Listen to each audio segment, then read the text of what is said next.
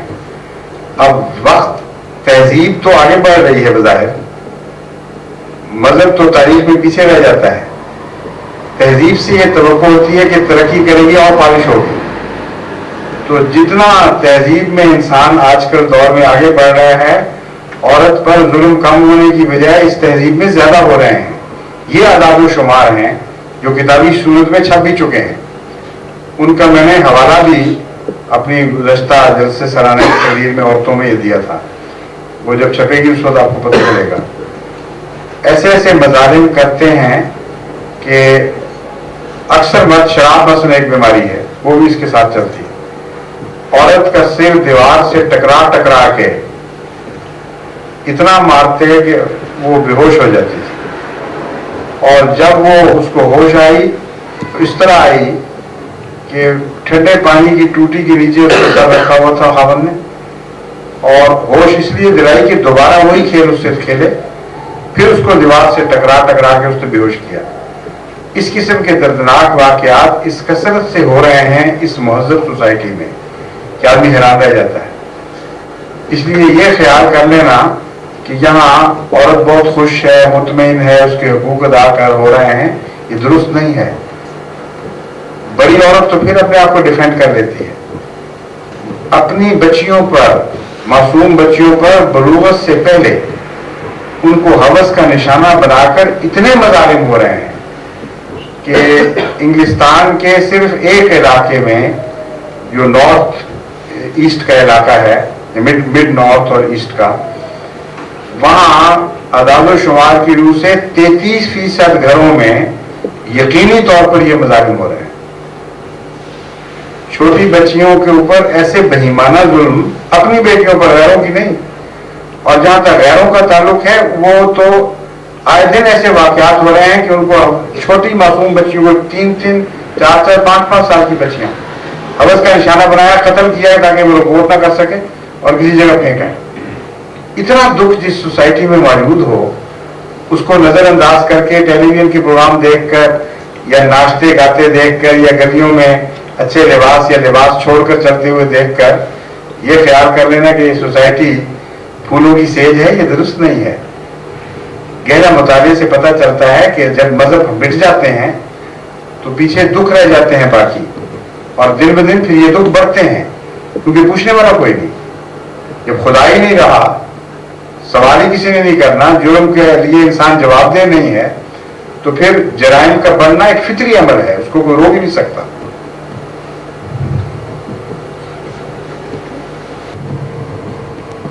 بس بیٹھا رہے، وقت ہو گیا، مجھے جانا ہوگا. ٹھیک ہے. اچھا، السلام علیکم. شکریہ.